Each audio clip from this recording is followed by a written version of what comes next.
¿Cuántos han venido con la necesidad de escuchar la voz de Dios? Amén. Lo invito para que se ponga de pie, hermanos, y abramos nuestras Biblias en el libro de Job, capítulo 28, versículo 20, para la honra y gloria del Señor.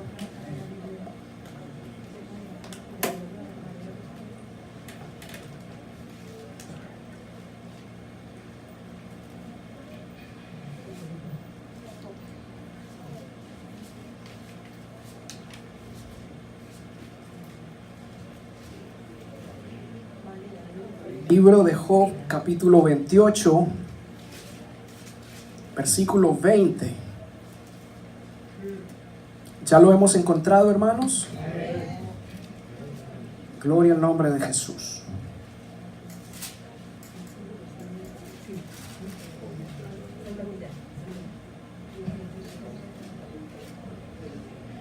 Si hay alguna visita, alguien que está al lado suyo que no tiene la palabra del Señor, compártasele también para que podamos todos estar atentos y leer la palabra del Señor.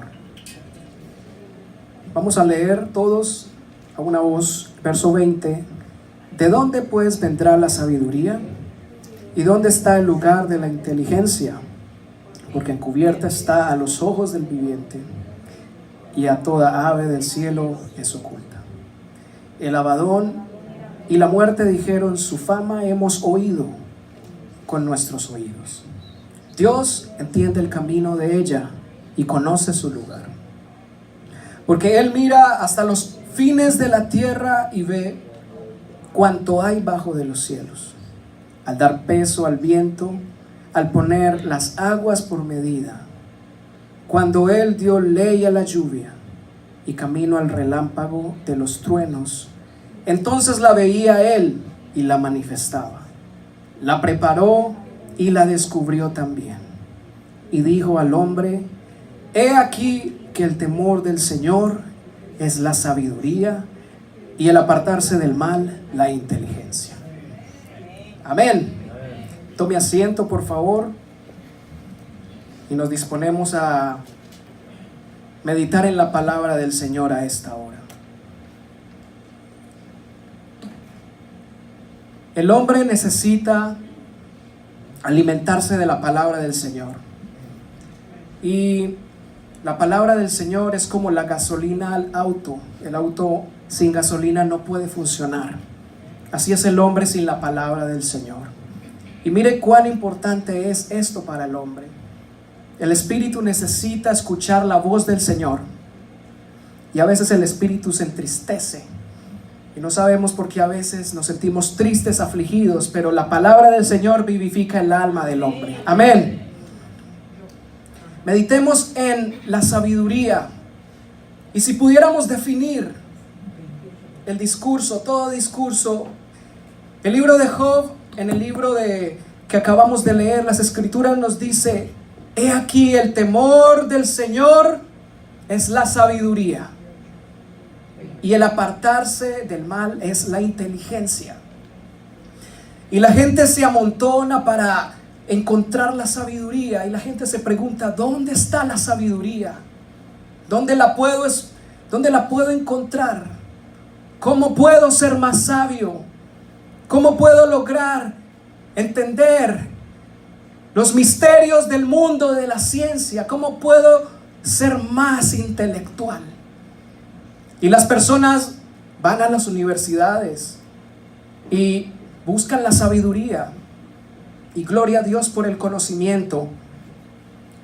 Y los libros que hay escritos son de personas con un alto grado de intelectualidad. Y muchos creen y se acercan a la sabiduría, pero solamente la acarician de lejos. A esto se le llama la sabiduría humana. Y mire, ¿dónde está la sabiduría? Porque la Biblia dice: no está entre los hombres. Dice: le es oculta a toda ave del cielo. El Abadón, que es la destrucción, y la muerte escucharon de la fama de la sabiduría. Pero solamente Dios Todopoderoso entiende el camino de ella. Él conoce dónde está la sabiduría. Y solo Dios puede llegar hasta ella. Solo Dios. Porque Él sabe dónde habita. Él, nuestro Dios todopoderoso, dice la palabra de Dios, pesó el viento. ¿Quién puede tomar un trozo, un pedazo de viento y pesarlo en una balanza? Nadie puede hacer eso. Pero Dios pone en balanza el viento y le pone una medida al agua y dice: hasta aquí llegarás y no pasarás. Ese es nuestro Dios todopoderoso. Y Él mide las aguas. La palabra de Dios dice que con el hueco de su mano tomó las aguas. Que Dios tan poderoso es nuestro Dios. Y le dijo a la lluvia y le dio ley: tú saldrás y te apagarás, porque Él es nuestro Dios, quien da ley a las cosas y le pone principio y fin a las cosas. Y le dijo al relámpago: este será tu camino. Ese es el Dios todopoderoso. Porque Dios conoce la sabiduría y dice que Él la vio, la manifestó, y además de eso la preparó y la descubrió. Es decir, que la puso a prueba, y Dios confirma la sabiduría. Y dijo el hombre: he aquí, el temor del Señor es la sabiduría, y el apartarse del mal es la inteligencia. Muchos han malinterpretado la sabiduría. La filosofía es el estudio del conocimiento, pero no más es intelecto humano, el amor a la sabiduría y al conocimiento. Pero no es esto el conocimiento humano, ni el conocimiento mortal, ni material, ni mucho menos el que se puede corromper y el que va a la tumba. La verdadera sabiduría ahí no está. Dice el autor a los Corintios: nadie se engañe a sí mismo, sino que alguno entre vosotros se cree sabio. Entonces, ¿qué?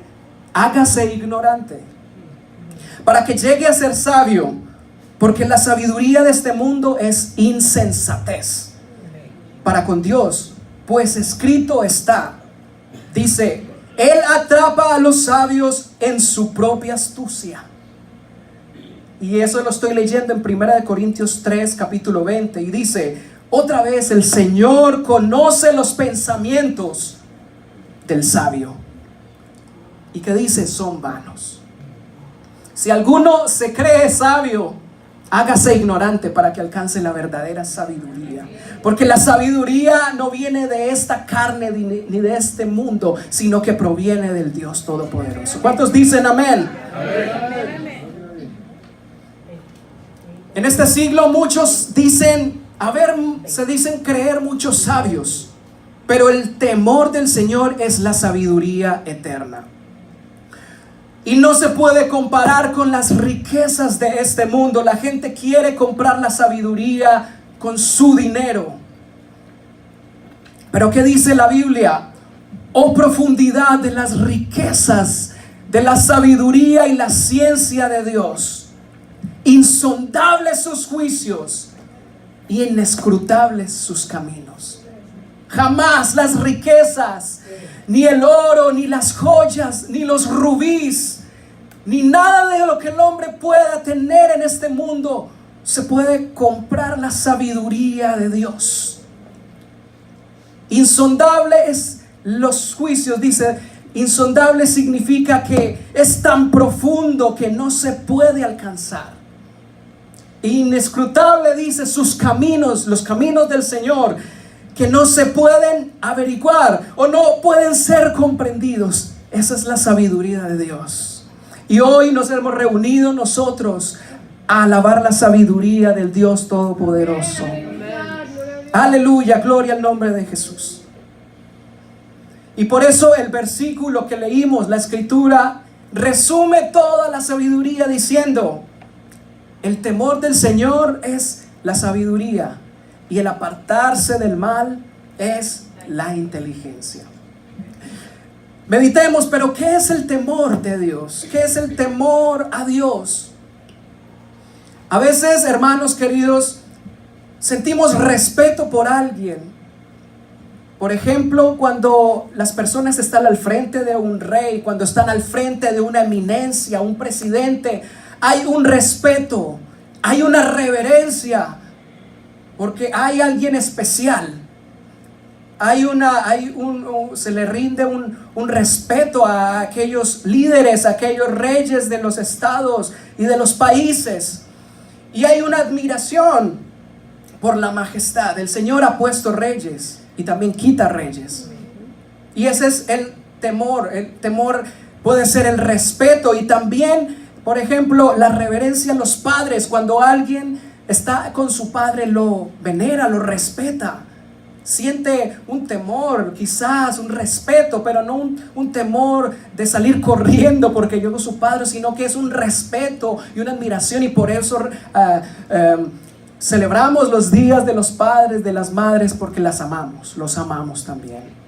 Y ese es el temor. Mire, el Señor hoy no es alguien que debamos temer.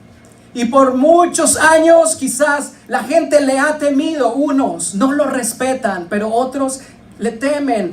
Pero es cierto, hermanos, que Dios en los tiempos bíblicos estaba lejos y separado del hombre, y la gente le temía, el pueblo le temía y se asustaba a su presencia. Y había un temor. Pero el temor, cuando Cristo vino, se fue. Mire, el temor de Dios significa acercarse a Dios con confianza, porque había un espacio grande entre Dios y el hombre, un espacio inmenso, inalcanzable. El hombre jamás, por sus propias fuerzas o por sus propios medios, podía alcanzar al Señor. Por todo el esfuerzo que quisiera hacer, nunca lo pudiera alcanzar. Pero hubo uno, Jesucristo, que es el mediador entre Dios y los hombres, y por medio del cual nosotros pudimos tener acceso y entrada a la presencia del Señor. ¿Cuántos dicen amén? Amén. El Señor Jesucristo.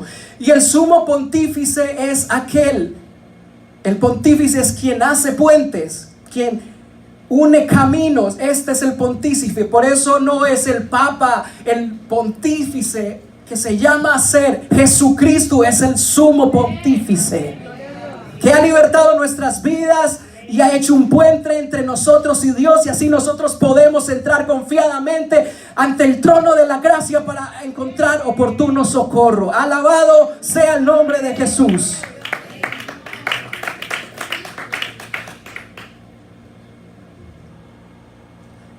El temor de Dios entonces es acercarse con confianza delante de Dios, ya no como alguien que nos va a apartar, que nos va a catalogar, que nos va a juzgar, sino como ese Padre celestial a quien nosotros respetamos y veneramos. Ese es el temor de Dios.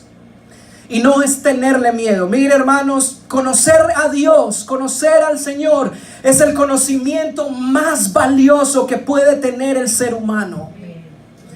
No hay una sabiduría más especial que conocer al Señor nuestro Dios. Dice Proverbios: el temor de Jehová es el principio de la sabiduría, y el conocimiento del Santísimo es la inteligencia. Es decir, que aquel que ha hallado a Dios ha encontrado el tesoro más grande que puede tener en su vida. ¿Y cuántos hemos encontrado al Señor? ¿Cuántos han encontrado al Señor? El Señor ciertamente está aquí.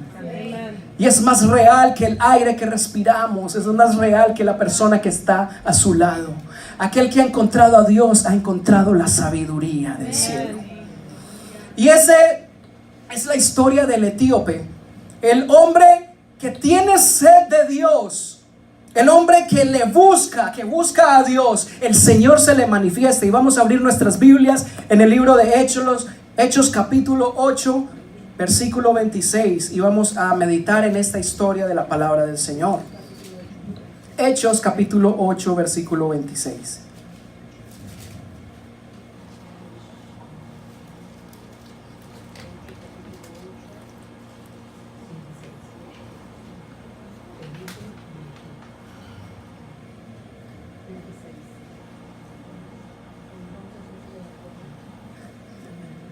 Versículo 26 de Hechos capítulo 8 dice: un ángel del Señor habló a Felipe diciendo: levántate y ve hacia el sur, por el camino y que desciende de Jerusalén a Gaza, el cual es desierto.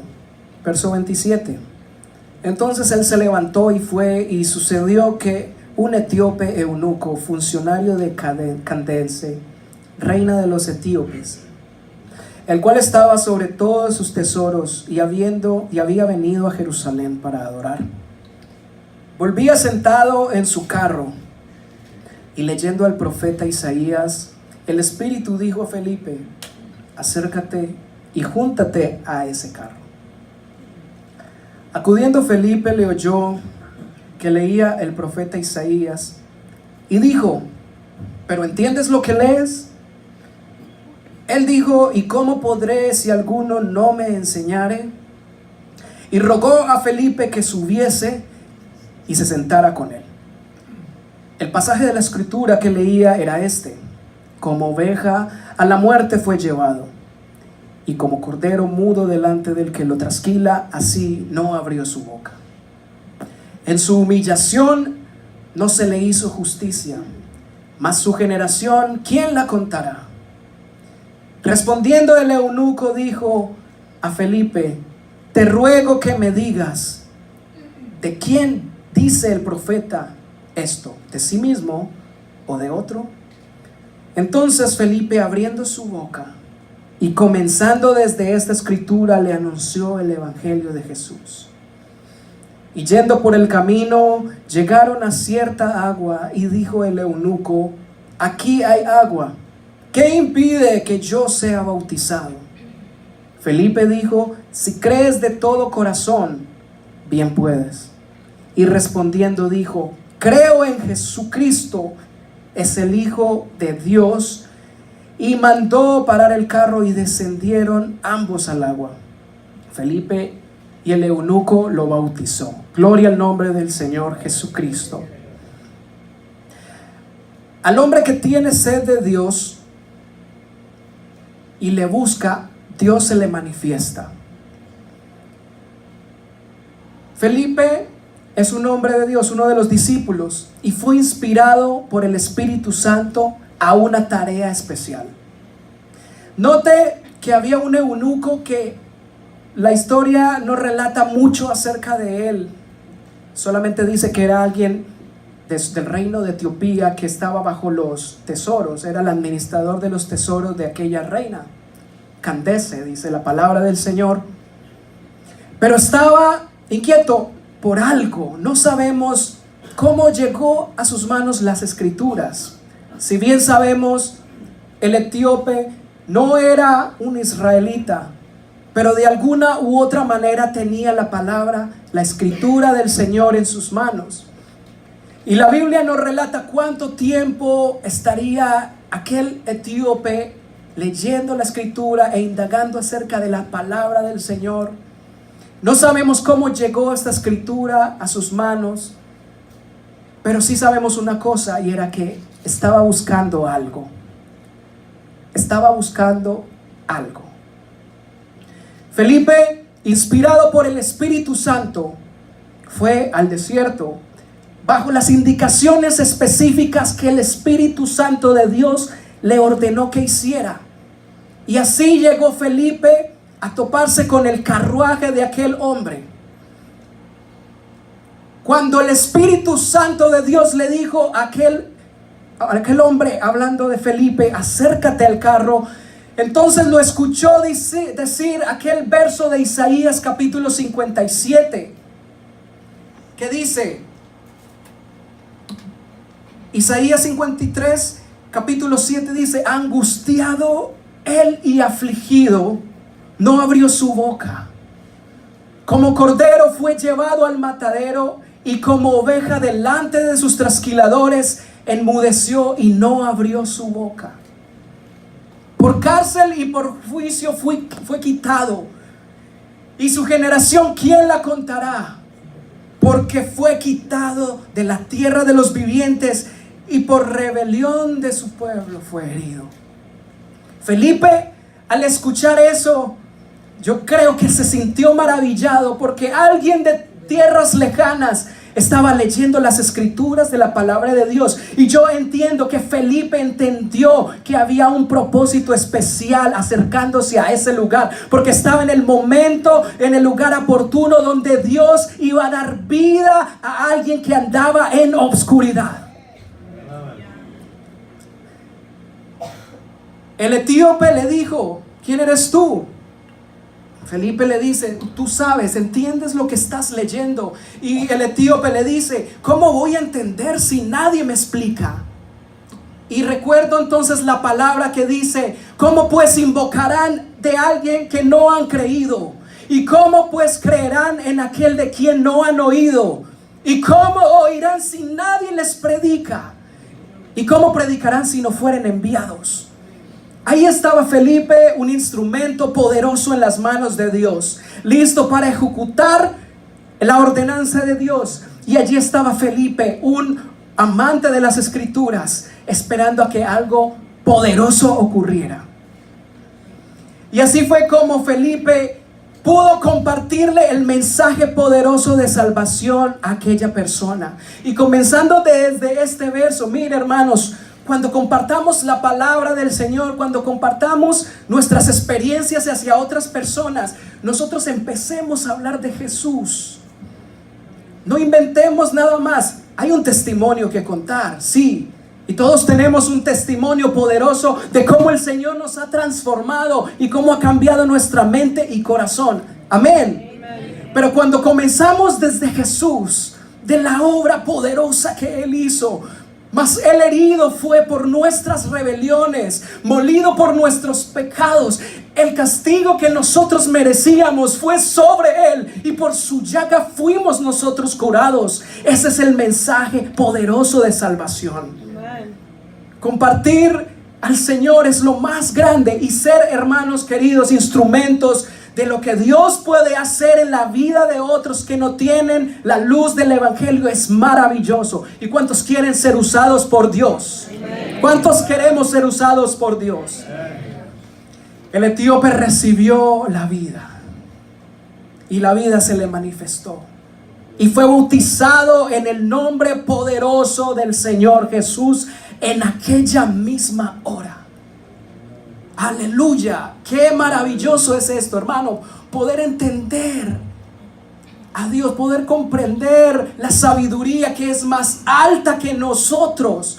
Si usted mira los cielos, son más altos que nosotros. Si usted mira la luna, si mira las nubes, son más altas que nosotros. Pero hay uno más alto que todo ello, y es Jesús, el poderoso. Aleluya, gloria al nombre de Jesús.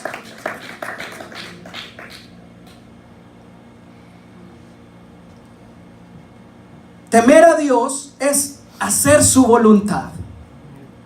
El etíope entendió el mensaje de Dios e hizo la voluntad, lo que la Biblia le ordenó que hacer. Y note las palabras que tuvo el etíope.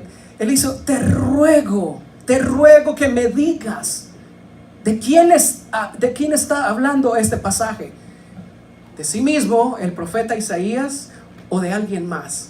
Mire, hay sed en el mundo, hay sed de la gente escuchar algo más, hay sed en la gente. La gente necesita entender y escuchar el mensaje poderoso de salvación, y nosotros, queridos hermanos, somos los encargados de abrir nuestra boca y dejarnos usar por el Señor, para que el Señor abra la luz de aquel perdido. Amén.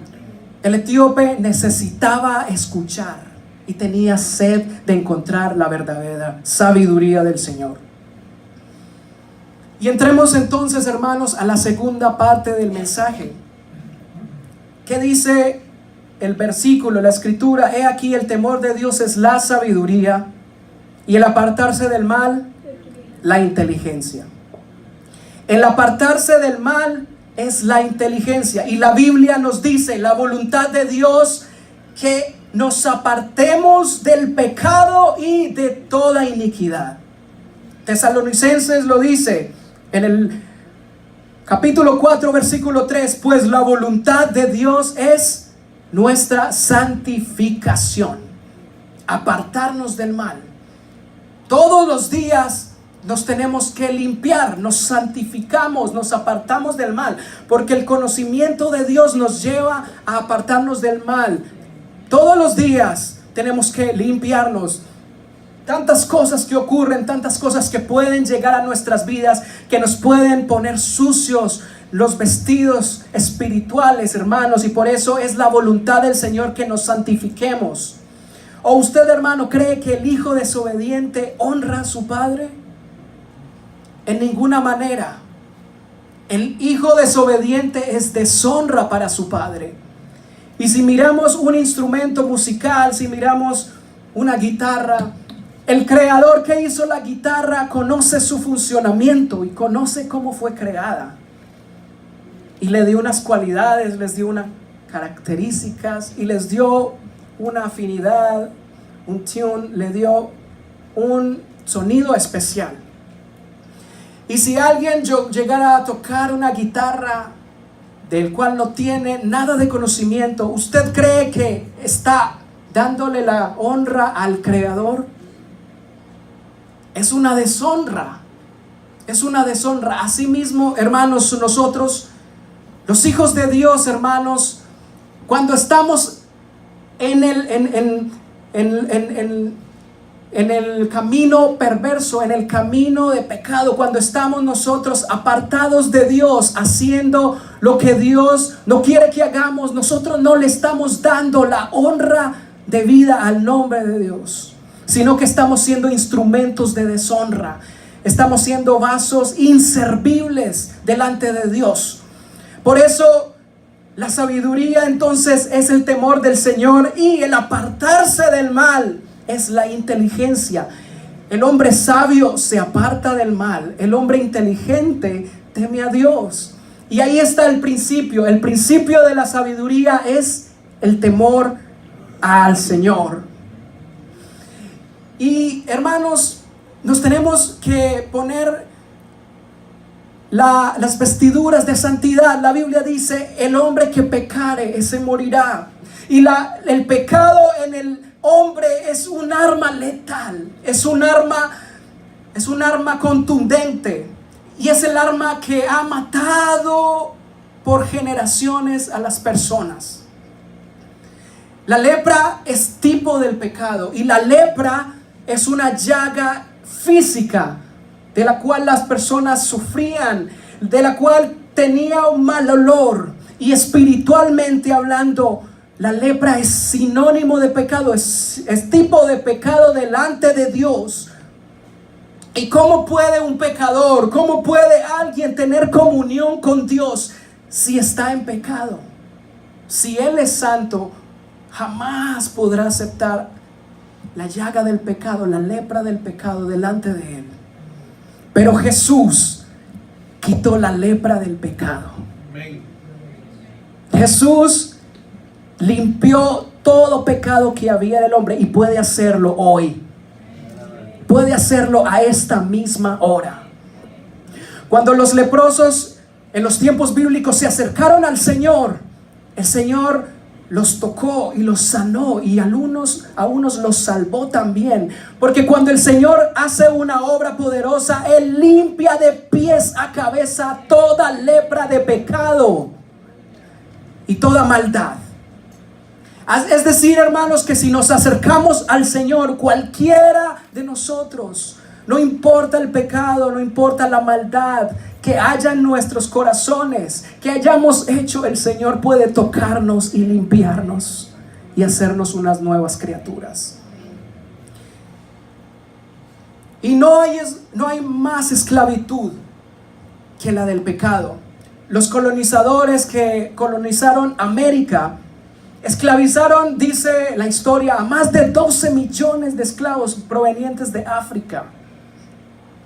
Y el pecado, hermano, ha esclavizado a millones, a más de 12 millones en toda la historia. No hay esclavitud más grande que el pecado. Así es que el pecado es algo serio, hermanos. Es algo real y serio delante de Dios.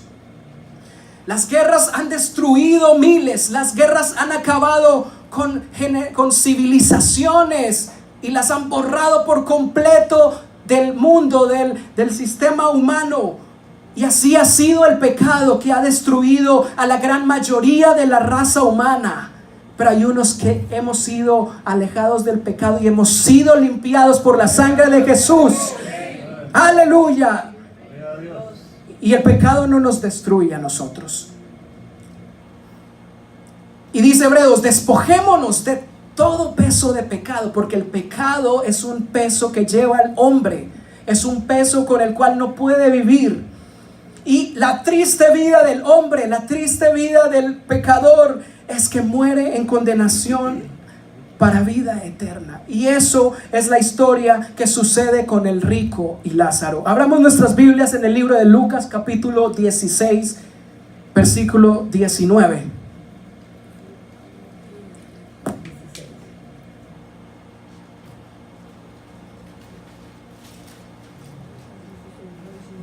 Libro de Lucas, capítulo 16, versículo 19.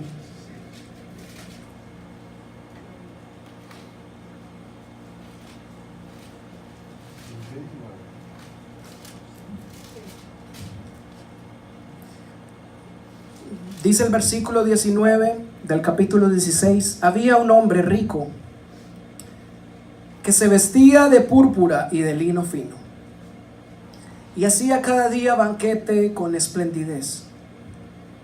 Había también un mendigo llamado Lázaro, que estaba echado a la puerta de aquel lleno de llagas, y ansiaba saciarse de las migajas que caían de la mesa del rico, y aún los perros venían y le lamían las llagas. Aconteció que murió el mendigo y fue llevado por los ángeles al seno de Abraham. Y murió también el rico y fue sepultado. Y en el Hades alzó sus ojos, estando en tormentos, y vio de lejos a Abraham y a Lázaro en su seno. Entonces él, dando voces, le dijo: Padre Abraham, ten misericordia de mí, y envía a Lázaro para que moje la punta de su dedo en agua y refresque mi lengua, porque estoy atormentado en esta llama. Pero Abraham le dijo: Hijo, acuérdate que recibiste tus bienes en vida, y Lázaro también males, pero ahora este es consolado aquí y tú atormentado. Además de todo esto, una gran sima está puesta entre nosotros y vosotros, de esta manera que los que quisieren pasar de aquí a vosotros no pueden, ni de aquí ni de allá para acá tampoco. Entonces le dijo: te ruego pues, Padre, que le envíes a la casa de mi padre, porque tengo 5 hermanos, para que les testifiquen, a fin de que no vengan ellos también a este lugar de tormento. Y Abraham le dijo: a Moisés y a los profetas tienen, óiganlos. Él entonces dijo: no, Padre Abraham, pero si alguno fuere a ellos, de entre los muertos se arrepentirán. Mas Abraham le dijo: si no oyen a Moisés y a los profetas, tampoco se persuadirán, aunque alguno se levante de los muertos. El pecado acaba con las personas, y las personas que mueren sin el arrepentimiento, hay condenación eterna. Jesús nos quiere enseñar algo con esta historia real de la palabra del Señor. El rico vivía en lujos y en placer, pero Lázaro era pobre, era mendigo, y estaba a la puerta de la casa del rico. Y él decía: ¿cuánto daría yo por probar las migajas que caen de la mesa? Y lo cierto es que el rico murió y el pobre murió, Lázaro. Y dice la palabra del Señor que el rico fue llevado a un estado de tormento. El rico fue llevado a un lugar donde estaba siendo atormentado, Mas Lázaro estaba en un lugar de reposo, en un lugar tranquilo, bajo el seno de Abraham. Y el rico le dice, cuando alzó la mirada y le dice al padre Abraham: Padre Abraham, manda a Lázaro para que refresque mi lengua, porque el lugar donde estoy, el Hades, el infierno, me siento atormentado y necesito saciar la sed. Pero le dice: tú tuviste tu espacio en la tierra de los vivientes y no lo aprovechaste, mas aquel que estaba siendo atormentado ahora está siendo consolado. Mire, es triste y delicado, hermano. Preste atención, y usted, querido oyente, a esta palabra.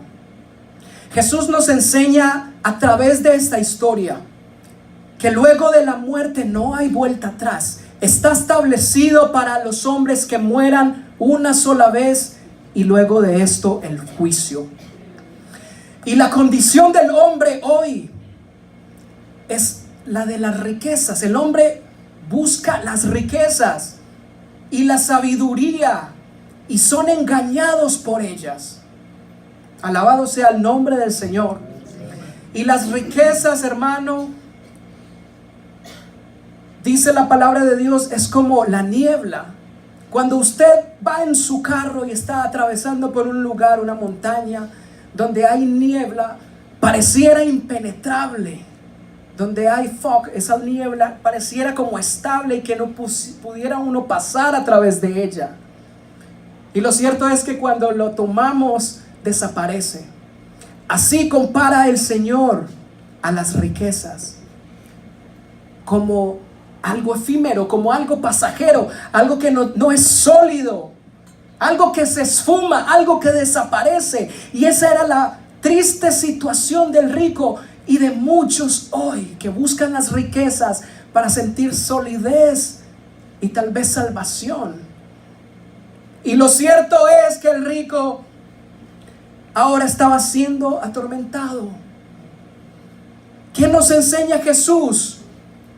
Los injustos son eternamente separados de Dios. El rico quería estar donde estaba Lázaro, pero había un gran abismo que separaba el uno del otro. Así es que no podían ver, no podían pasar hacia el otro lado, mas el otro lado tampoco podía acercarse. Y esto, hermanos, nos lleva a entender de que cuando morimos, hermano, los injustos son separados. Esta es la verdad y la palabra del Señor, hermanos. Y son eternamente separados de Dios. Además que hay un rechazo de la palabra, y aquel injusto lo recuerda porque él recuerda lo que pasaba de su vida cuando era injusto y anhelaba volver a eso. Pero lo cierto es que estaba en tormento. Mas los justos serán consolados. Y la condición, hermano, del hombre tiene una salida y se llama Jesús. Este es el mensaje de salvación. Hermanos, el alma que pecare, esa morirá. Ezequiel 18:20 lo dice claramente. Y esa era la ley. El que pecaba moría. Y el hombre que muere, el hombre que muere y encuentra el pecado, la muerte, pecado en él, se lo lleva porque le pertenece. Esa era la ley y no había otra salida, no había escapatoria. Y Corintios dice: el aguijón de la muerte es el pecado, y el poder del pecado la ley. El aguijón es una aguja o algo que tiene punta, y la muerte tiene esa aguja que chuza a aquel pecador y le está diciendo: cuando tú mueras, tú ya sabrás cuál será tu destino, hermanos y oyente que hoy escucha. La muerte tiene una puñalada, un aguijón, y está con ella esperando a que el hombre sin Cristo muera para llevárselo. Por tanto, como el pecado entró en un hombre, y por el pecado la muerte, así la muerte pasó a todos los hombres, por cuanto todos pecaron y están destituidos de la gloria de Dios. Pero hubo uno que no hizo pecado, fue tentado en todo y sin pecado. Ese es Jesús, el Señor nuestro Dios. Y yo quiero decirle que aunque la muerte tenga un aguijón, hoy Jesucristo tiene un arma más poderosa, que es la gracia. Y la gracia nos acobija hoy a todos, y por su gracia podemos tener entrada ante el trono del Señor. ¿Cuántos nos acercamos a la gracia? Nos acercamos a la gracia. Y así como Jesús, hermano, mire, esto es lo precioso del evangelio. La ley nos separó y nos obligó a que la muerte, el pecado, nos hacía morir eternamente por el pecado. Y esa era el aguijón, ese era el chuzo de la muerte, el pecado. Pero Jesús, quien llevó él mismo nuestros pecados en su cuerpo sobre el madero, para que nosotros, estando muertos a los pecados, vivamos a la justicia, por cuya herida fuimos sanados. Si bien la paga del pecado era la muerte, y la muerte eterna, mas la dádiva de Dios es vida, y vida en abundancia. Gloria al nombre de Jesús. Porque así como el pecado, dice Romanos 5:21, así como el pecado reinó para muerte, ese era el destino de todos los hombres, así también la gracia de Dios reine para justicia, para vida eterna, mediante Jesucristo nuestro Señor. Alabado sea el nombre del Señor Jesús. Qué bueno saber que Jesús y su gracia nos ha alcanzado. Cuando estábamos perdidos, cuando no había oportunidad de salir, cuando estábamos muertos, el Señor extendió una mano preciosa y te dijo: aquí estoy yo. Y nos levantó. Cuando no había esperanza, cuando no había salvación, hubo uno que se fijó en nosotros y nos levantó. ¿Y cuántos han sido transformados y levantados por la gracia del Señor Jesucristo? Y así dice: ¿dónde está, oh muerte, tu aguijón? ¿Y dónde, oh sepulcro, tu victoria? Mas gracias sean dadas a Dios, que nos da la victoria por medio de nuestro Señor Jesucristo. Y la victoria de nosotros comenzó en aquella cruz, cuando hubo uno que derramó la sangre preciosa, una sangre sin mancha, sin contaminación. Era lo que necesitaba el mundo para poder redimir su vida de sus pecados. Y allí comenzó la victoria del hombre, cuando Jesucristo derramó toda su sangre poderosa en la cruz del Calvario. Sangre preciosa, sangre sanadora, sangre perfecta, que nos hizo redimidos para la gloria de nuestro Dios. Y así es que no hay aguijón que pueda chuzarnos a nosotros hoy, porque la gracia de nosotros nos alcanzó. Y nos alcanzó y nos perfecciona. Dios, Jesucristo dice: yo soy el primero y yo soy el último, el que vivo y estuve muerto, mas he aquí vivo por los siglos de los siglos, y tengo las llaves del Hades, del infierno y de la muerte. Él es el único que pudo salvarte a ti y a mí.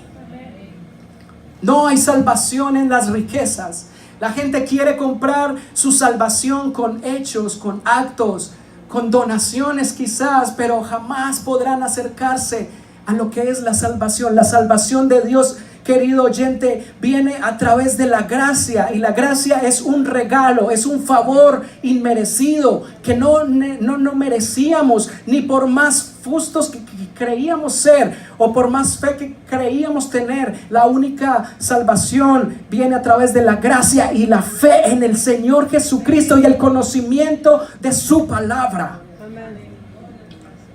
Ahí está la sabiduría. ¿Y a cuántos el Señor ha dado sabiduría para comprender y entender y seguirlo a Él? La sabiduría del Señor en los cielos habita, en las alturas, la eternidad. Él habita la eternidad, no en la eternidad. Él es el dueño del tiempo y del espacio. Y la gente, nosotros queremos luchar con el tiempo y con la muerte.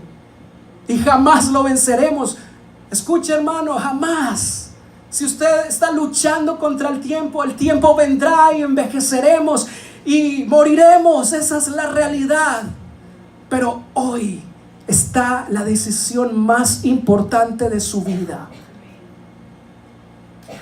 Y es entender y aceptar a Jesucristo como su Señor y Salvador. Hoy es la decisión más importante de su vida. Cuando andábamos perdidos en delitos y pecados, en pasiones de un lado para el otro, ¿qué provecho sacó nuestra vida? ¿Qué provecho sacó nuestra alma? Nada. El pecado es el peso que destruye el cuerpo y el alma y lo lleva a la condenación eterna, a una vida separada de Dios por la eternidad. Pero el que se acerca a Dios halla continuo y eterno socorro y consolación. Y esa esperanza, hermano, es la que nos aferramos hoy. No es la esperanza de lo que pueda venir, no es la esperanza de lo que puede ser, sino la esperanza en el Señor, en que un día Él vendrá y nos salvará y nos transformará, y un día estaremos para siempre con Él. Ese es el evangelio. Y hoy es el momento de tú tomar una decisión trascendental para tu vida. Y el propósito del mensaje, hermano, es encontrar que en la sabiduría es el temor del Señor, no es otra cosa. Y el apartarse del mal es la inteligencia. El propósito del mensaje no es asustar al oyente de que cuando muera va a tener una vida totalmente alejada de Dios. Ese no es el propósito del evangelio. El propósito del evangelio es su salvación y es confrontarlo con su vida a que tome una decisión hoy, y es aceptar la salvación que proviene del Señor Jesucristo. Bendito el nombre de Jesús. Aleluya. Derrama salvación en esta hora, Señor. Derrama salvación en esta hora. El pecado entró por un hombre, y por un hombre la resurrección. Y gracias damos al Señor. Yo quiero empezar a terminar el mensaje, y quiero decirle unas cuantas cosas, hermanos. Tema a Dios. Buscar a Dios mientras pueda ser hallado. Llamadle en tanto que está cercano. El Señor está aquí. El Señor está aquí. Buscar a Dios hoy. El joven se envanece en su fuerza. Y tener fuerza se siente bien. Ir al gimnasio, workout, that feels good. Pero no es el todo del hombre. Cuando el hombre se aleja de Dios, hermanos, empieza su degradación. Empieza su vida en decadencia. Es un countdown, es una bomba de tiempo. Y por eso la Biblia hoy nos llama a que temamos a Dios, a que nos acerquemos a Dios. Llamadle en tanto que está cercano. Si escuchares hoy su voz, no cerréis vuestro corazón. Busque al Señor, y el que le busca, ese a Dios se le manifiesta.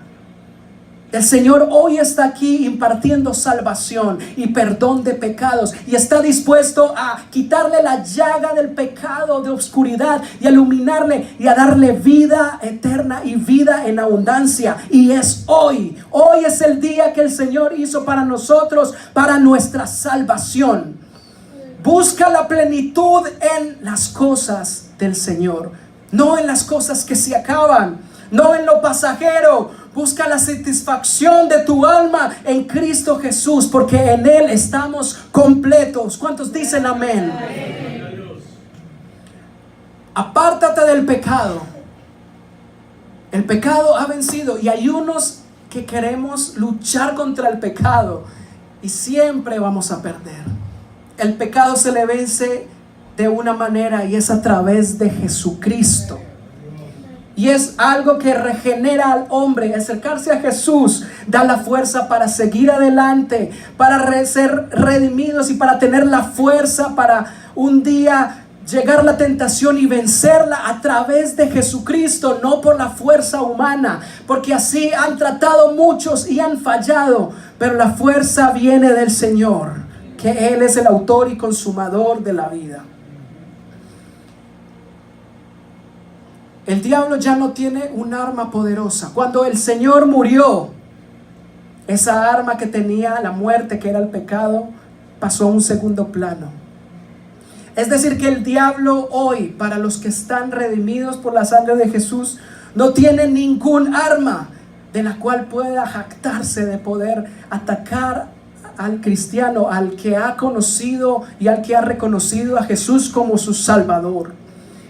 Y hoy hay salvación para alguien. Y hoy hay alguien que puede también recibir la salvación de Dios y no ser juzgado más por el enemigo. La Biblia es el único libro que puede leer usted y transformar su vida, porque es la palabra de Dios viviente. La palabra de Dios es espíritu y es vida, y transforma la vida del hombre pecador. ¿Y cuántos ha transformado la palabra de Dios? Yo quiero invitarlo para que se pongan sus pies, hermanos, y vamos a pensar por un momento en la obra poderosa del Señor Jesús.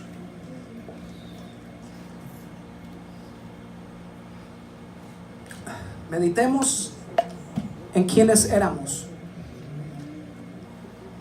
Meditemos en quiénes éramos antes, lo que hacíamos antes. Pero meditemos en lo que Dios ha hecho en nuestras vidas ahora, hoy.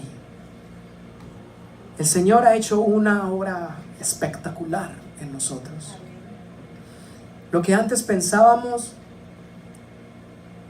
pensamientos malignos, pensamientos de traición, pensamientos de robo, mentira, engaño, pensamientos que iban tras el mal, no son los pensamientos que el Dios Todopoderoso ha puesto hoy en nosotros. Y por eso hoy es el día que tú puedes estar delante del Señor y decirle: Señor, yo acepto que a través de Jesucristo yo puedo ser transformado. Por la sangre del Cordero vencedor puedo ser cambiado. ¿Cuántas veces no hemos luchado con el mal? No hemos luchado con nuestros pensamientos, nuestras fuerzas, creyendo que podemos vencer, pero jamás podríamos hacerlo. Es a través de Jesucristo el Salvador. Y yo quiero invitarlo a que medite en la palabra del Señor hoy. Usted medite en la palabra, y yo quiero también abrir un espacio para alguien que quiera convertirse y quiera entregarle su vida al Señor.